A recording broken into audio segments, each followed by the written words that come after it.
Wonderla toilet cleaning ను సులభంగా మార్చే పవర్ఫుల్ ప్రొడక్ట్ ఎలిమ్ టాయిలెట్ క్లీనర్. కొత్త దంపతులు వాసు గారు పాపం అలాంటి వాళ్ళు చేశారు నాతో, నేను కాదనలే. కానీ బట్ నిలదొక్కున్నంత ఇమేజ్ కానీ కాబట్టి నేను వచ్చిన టైం చాలా డిఫికల్ట్ టైం.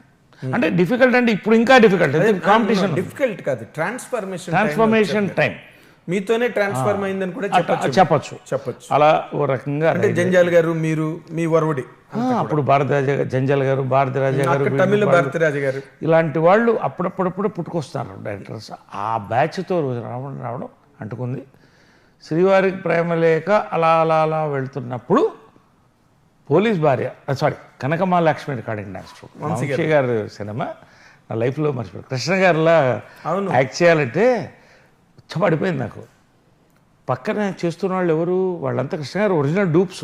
అవును, వాళ్ళు నిద్రలు లేపుకోవటం అంటే కొడేస్తారు వాళ్ళు. అవును, వాళ్ళ పక్కన చేయాలంటే నాకు అడలు పుట్టింది. వంశీ లాంటి డైరెక్టరు అని ఆ రంగులు ముచ్చులు కట్టిన వీలు, కలర్ వీలు, ఆయన మామూలుగా కాదు అసలు. ఫస్ట్ వంశీ గురించి చెప్పాలి. ఫస్ట్ నేను వంశీ గారితో యాక్ట్ చేస్తానంటే ఎవరు వంశీ గారితోనా అని అంతర్యా అలానే మీ పొండి తెలుస్తుంది అంటున్నాడు. ఈ వంటరేంటి వంశీతో అవకాశం అంటే గ్రేట్ డైరెక్టర్ అండి, లెజెండ్, వంశీ ఈజ్ లెజెండ్. కాకపోతే నాకు ఆ రోజు అర్థమైంది. ఫస్ట్ రోజు వెళ్ళాను ఫస్ట్ సాంగ్ పెట్టాను, నీకు హాయిగా ఉంటుందంటే థ్యాంక్ యూ సార్ అన్న. ఫస్ట్ షాట్ ఏంటన్నా, ఈ కుమ్మరి చక్రం గిర్రని తిరుగుతుంటే దాని మీద నేను నిలబడి తిరగాలన్నాడు. కుమ్మరి చక్రం మీద నిలబడి ఎవడా తిరుగుతాడండి. అప్పుడు అవన్నీ కలెక్ట్ అయింది. అమ్మ వంశీనా పెద్ద రియాక్షన్ నాకు. సార్ కుమ్మరి చక్రం మీద ఎవడ ఎందుకు నువ్వు ఎవరన్నా నిలబెట్టమంటావని నిలబడితే ఆడి చెక్కలు కొట్టుకుపోయి కింద పడిపోయి ఎందుకు వస్తారంటే అన్నాడు. నువ్వు డాన్సర్ బాన్తల్లి నువ్వు చేస్తారు బాగా చేస్తారు అన్నాడు ఆయన. ఇది ఎక్కడ పోవాలండి అంటే పోనీ కూర్చుని చేయండి అన్నాడు. సరే కూర్చుని చేయమన్నాడు. అయితే గిర్రని చెప్తే దోమని ఎగిరి పడితే దెబ్బలు. కానీ మొండి చేద్దాం వన్ మోర్ అన్న. ఆయన కూర్చొని షాక్ అయ్యాడు. రెండోసారి దెబ్బలు, ఆ చక్రం మీద పడిపోయింది. ఆ అమ్మాయి తోసింది మాధురి హీరోయిన్. మూడో షాట్ ఓకే అయిపోతే చాలా కోపం వచ్చింది వంశీ మీద నాకు. కానీ సరే అని వెళ్ళిపోయాను. తర్వాత రాత్రి వచ్చి దెబ్బలు తగిలిందా అన్నాడు.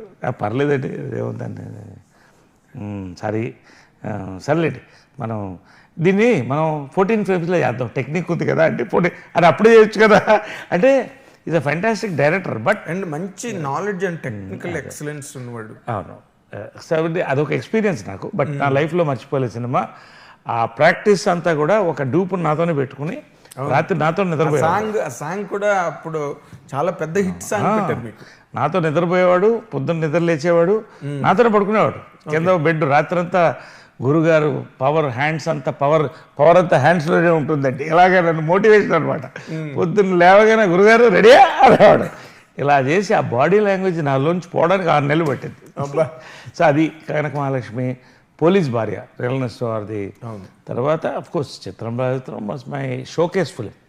నాగేశ్వరకి దేవదాస్ ఎట్లను, కృష్ణ గారికి అల్లు సీతారాం, నరేష్కి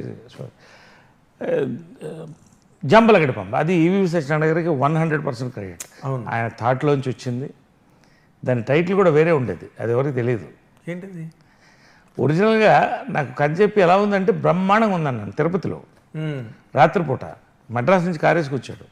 చైనా అన్నాడు, తప్పకుండా చేయండి నేను చేస్తున్నా అన్న. టైటిల్ ఏంటంటే ఆ సినిమా టైటిల్ పేరు రివర్స్ గేర్. అవును, ముందు రివర్స్ గేర్ నాకు గుర్తుంది, నేను రాశాను అది. ఆ తర్వాత మార్చారు. అవునండి. ఇవన్నీ ఆ తర్వాత మార్నింగ్ ఫోన్ చేసి జంబలకడి పంబ అన్నాడు. ఏంటన్నా టైటిల్ అన్నాడు. బ్రహ్మాండంగా ఉంది పెట్టేద్దాం అన్నా. అది ఏదో సినిమాలో ర్యాలింగ్ గారి ఓతపదం ఉంది. మాయాబజార్ మాయాబజార్ కాదు. సరే కరెక్ట్. ఫిల్మ్లో ఈ ఫిలిమ్స్ అన్నీ ఏంటంటే ఫర్ ఎగ్జాంపుల్ మీరు తీసుకుంటే 4 స్తంభాలు అంటే చాలామంది తెలియవచ్చు, కానీ ఎస్పెషల్లీ కనక మహాలక్ష్మి, జంబలకడి పంబ, చిత్రం 3 సినిమాలు కూడా తరాలు దాటి వెళ్ళిపోయాయి. ఇప్పుడు యూత్కి కూడా ఎలా వెళ్ళిందంటే వాళ్ళ తరాలు చూపిస్తూ ఎంజాయ్ చేసుకుంటూ పిల్లలు దాంట్లో పెరిగారు. అది హోమ్ వ్యూయింగ్ కి అద్భుతంగా ఉంటుందండి. ఇప్పుడు థియేటర్స్ లో రిలీజ్ చేసే అవకాశాలు లేవు కానీ బట్ ఇంట్లో కూర్చొని చూస్తుంటే హిలేరియస్ కామెడీ, ఆ వంశీ గారి స్కూలు, ఆ స్టైల్. ఇప్పుడు కొత్తగా వచ్చే డైరెక్టర్లు ఎంతమంది ఫాలో అవుతారో ఆ స్కూల్ ఫాలో అవడానికి ట్రై చేస్తున్నారు, ఫాలో అవ్వలేకపోతున్నారు వంశీ గారి స్కూల్ కానీ, బట్ దే ఆర్ ట్రైయింగ్. అప్పుడు ఇప్పుడు కమింగ్ టు యువర్ కెరీర్, ఇప్పుడు నార్మల్గా మీరు ఇందాక మీరే చెప్పేశారు, నేను అడుగుదాం అనుకున్న మాట అది ఏంటంటే, మీరు విజయనిర్మ గారి కొడుకు కాకపోతే అస్సలు మీరు హీరోగా అయి ఉండేవారా అనేది. బట్ మీరు చెప్పారు ఏదో ఒక అవకాశం ఎవరో ఒకరి ద్వారా వస్తుంది, బట్ అది నిలదొక్కుకోవడానికి మాత్రం టాలెంట్, సహనం అంతే ఇన్ని కావాలని చెప్పారు. బట్ మీరు ఒక్కసారి కనుక వెనక్కి తిరిగి చూసుకుంటే మీరు సాధించాల్సినంత సక్సెస్ మీరు సాధించారు అనుకుంటున్నారండి?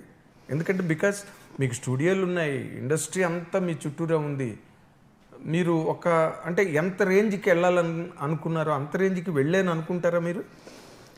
నేను అదే చెప్తానండి, success is not a destination, it is only a station. You have to stop and go forward. హీరోగా అదే చెప్పాను కదా, నేను ఎవరితో పోటీ లేదు, చిరంజీవి గారితో పోటీ లేదు ఆ రోజుల్లో. ఒక రాజేంద్ర ప్రసాద్ కొంత కాంపిటీషన్ ఉండేవాడు కామెడీ హీరోస్ కాబట్టి. కానీ నా హిట్స్ ఏదైతే బ్లాక్ బస్టర్ హిట్స్, ఆ రోజుల్లో top collection 4 crores 5 crores super hits ఇచ్చాను. కానీ నాకు నచ్చలేదు తర్వాత వచ్చిన సినిమాలు, నేనే వదిలేశాను, వద్దనుకున్నాను, రాజకీయాల్లోకి వెళ్ళిపోయాను.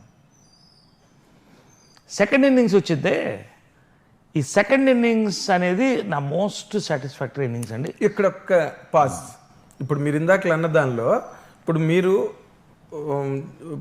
మీకున్న సక్సెస్, మీకున్న 4 కోట్లు 5 కోట్లు కలెక్ట్ చేసిన సినిమాలు, వీటిలో ఈ వరుసలో కనుక మనం తీసుకుంటే ఈ చేంజింగ్ ట్రెండ్స్ని మీరు మ్యాచ్ చేయలేకపోయారా?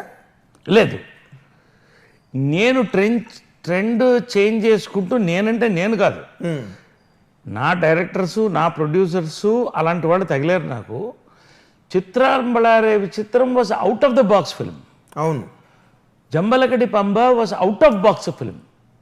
తర్వాత సేమ్ ట్రెండ్ చేయాలని నా కోరిక, చేసాం. అదృష్టం జయసుధ గారిది. అవును. హలో డార్లింగ్ చాలా forward. Hello darling cinema Ramoji garu చూసి ఏం సినిమా తీశారంటే ఇది అమ్మొద్దు, సూపర్ డూపర్ హిట్ అవుతుంది అన్నారు.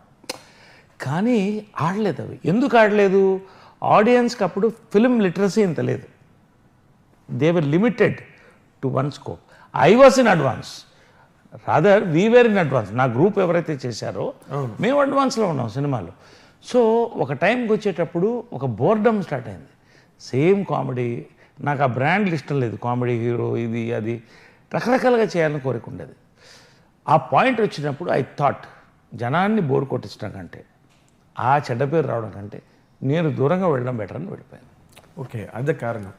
ఓకే, బట్ మళ్ళీ కంబ్యాక్ ఎలా జరిగింది సార్? అంటే మధ్యలో ఈ రాజకీయాలు అన్నవి వాటిలో మీరు ఎంతవరకు రాణించారని మీరు అనుకుంటున్నారు? You did not become an MLA, you did not become an MP, ఒక మినిస్టర్ అవ్వలేదు. ఎందుకు అంటే అవే కదా అల్టిమేట్ గోల్స్ రాజకీయాల్లోకి వెళ్ళినప్పుడు, ఎవరికైనా ఉన్నవి అవే. బట్ అంతవరకు మీరు ఎందుకు వెళ్ళలేకపోయారు? నేను ఇప్పుడు రాజకీయాలకు కానీ సినిమాలకు కానీ గోల్స్ పెట్టుకోనండి, ఒక థాట్తో వెళ్తా. రాజకీయాల్లోకి నేను వెళ్ళడానికి ప్రధాన కారణం ఏంటంటే హిందుత్వ, రామ్ మందిర్, వాజ్పేయి గారు లాంటి వ్యక్తి ఒక ఓటుతో ఓడిపోయినప్పుడు ఇలాంటి వ్యక్తి కోసం నేను పనిచేయాలి, రామ్ మందిర్ వస్తే ఏం తోలు వస్తుంది అనేటువంటి ఒక ఆలోచనతో వెళ్ళా. ఇవాళ జనానికి ఏంటంటే ఒక రాజకీయంలో సక్సెస్ అంటే ఒక ఎమ్మెల్యే ఎంపీ కావడం లేదా మినిస్టర్ కావడం. నేను ఆర్గనైజేషన్ లేదుగా, బీజేపీలో స్టేట్ యూత్ వింగ్ ప్రెసిడెంట్ చేశా, స్టేట్ నేషనల్ ఎగ్జిక్యూటివ్ మెంబర్ చేశాను, స్టేట్ బీజేపీ సెక్రటరీ చేశాను, జనరల్ సెక్రటరీ చేశాను, వైస్ ప్రెసిడెంట్ చేశాను. ఎంపీగా కంటెస్ట్ చేస్తున్న టైంలో అలయన్స్లో గెలిచేవాడిని, ఆ సీట్ని తప్పించారు. నేను హిందూపూర్ని ఎన్నుకున్నాను, హిందూపూర్ని ఎన్నుకున్నాను. I wanted to build a model constituency. చాలా అడ్డంకులు తగిలినాయి. I don't want a name beyond that. నేను ఇంత బ్రాడ్ దాంట్లో వెళుతుంటే సార్, ఇప్పుడు మీరు ఇంత అవుట్ స్పోకెన్ పర్సను, మీ 50 ఏళ్ల ప్రవాసానికి సంబంధించిన ఇంటర్వ్యూది ఇందులోని మీరు కొన్ని మాటలు చెప్పకపోతే మీరు కూడా దాచుకుని చెప్తా ఇంటర్వ్యూకి బలం ఏముంటుంది? లే నేను అనేది ఏంటంటే రాజకీయాల్లో ఇట్ ఈస్ మళ్ళీ దానికి ఒక యాంగిల్ తీసుకోవడం కంటే నాకు రావాల్సిన సీటు రాలేదు, పర్వాలేదు. అసలు ఎందుకు జరిగింది అలాగా?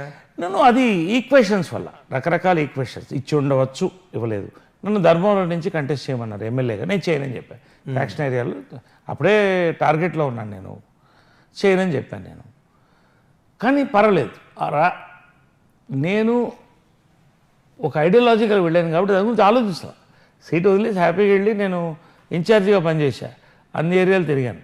కానీ రాజకీయాల్లో ఉన్నటువంటి ఒక ప్రాబ్లం ఏంటంటే ఈ గ్రూప్ పాలిటిక్స్, దాంట్లో నా షోల్డర్ మీద గన్స్ ఫైర్ చేయడం, ఆ బుల్లెట్లు నాకు తగలడం. అప్పుడు నాకు అనిపించింది, నేను ఒక జెండా పట్టుకున్నా పట్టుకోకపోయినా నాకు 100 మంది వస్తారు. ఈ జెండా పట్టుకోవడం వల్ల 90 మందితో గొడవలు అవుతున్నాయి, ఆ 10 మంది నాతో ఉన్నారు. ఉపయోగాన్ని నేను బ్రాడ్ యాంగిల్లో వెళ్ళడం నాకు కావట్లేదు. సినిమా ఒక పక్కన రా అని పిలుస్తుంది, మళ్ళీ అది కళ్ళలో వచ్చేది నాకు. సినిమా షూటింగ్లకు వెళ్తున్నట్టు చేప గిలగిల కొట్టుకుంటున్నాను నేను. సో ఈ పాయింట్లో ఐ టుక్ ఎ డెసిషన్, నేను సినిమాల్లోకి వెళతాను. అఫ్కోర్స్ సోషల్ సర్వీస్ ఇవన్నీ అక్కడ. నేను బీజేపీలో ఉండి ఏం సాధించలేకపోయాను అవన్నీ బీజేపీ లేకుండా సాధించాను. నన్ను జిల్లా వాళ్ళు బయటకు వెళ్ళమన్నారు, నా కోసం 30 సినిమాలు వచ్చినాయి. ఆ రోజు చెప్పా, మీరు మగవాళ్ళు ఉంటే నేను బయటకు పంపించాను అన్న, ఒక్కళ్ళు కనపడలా, వెళ్ళిపోమన్నారా? అదే గ్రూప్ పాలిటిక్స్ అనేది, వేరేం కాదు. ఓకే, అఫ్కోర్స్ వాళ్ళకే డోస్ పడింది పైనుంచి, అది వేరే విషయం. సో నేనేమనుకున్నానంటే, రైట్, ఈ జిల్లా నాది, నేను చేస్తా పని, ఏమవుతుంది నాకు, నేనేం ఆశించలేదు. 11,000 మంది కళాకారులకి గుర్తింపు కార్డులకి ఇచ్చాను. గుర్తింపు కార్డు, ప్రభుత్వ గుర్తింపు కార్డు. అవునండి, ఆ బుక్ నా దగ్గర ఉంది, ఐ కెన్ షో ఇట్. నేను రాయలసీమ వికాస సాధన సమితిని స్థాపించి చెరువులు ఎలా నింపాలని ఎంత రథయాత్ర చేసి ఒక బుక్ తయారు చేసి గవర్నమెంట్ ప్రజెంట్ చేశాను. 130 చెరువులు నిండినాయి వాళ్ళ.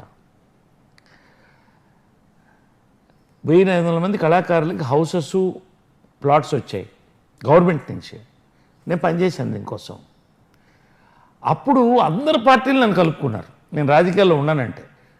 అంటే మీకు పర్సనల్ మైలేజ్ ఉంది కాబట్టి దాన్ని ఎట్లాగైనా అడ్వాంటేజ్ తీసుకుందాం. సో నాకు అర్థమైంది ఏంటంటే, ఒక రాజకీయ పార్టీ నీకు అక్కర్లేదు నువ్వు మంచి చేయాలన్నప్పుడు. 130 చెరువులు నిండితే కృష్ణారావు గారు, చీఫ్ సెక్రటరీ గారు, అప్పట్లో చీఫ్ సెక్రటరీని పిలిచి దీని గురించి మా ఐఏఎస్ ఆఫీసర్కి చెప్పండి, స్టేట్ వైడ్ వీడియో కాన్ఫరెన్స్ ఇచ్చాడు సెక్రటేరియట్లో.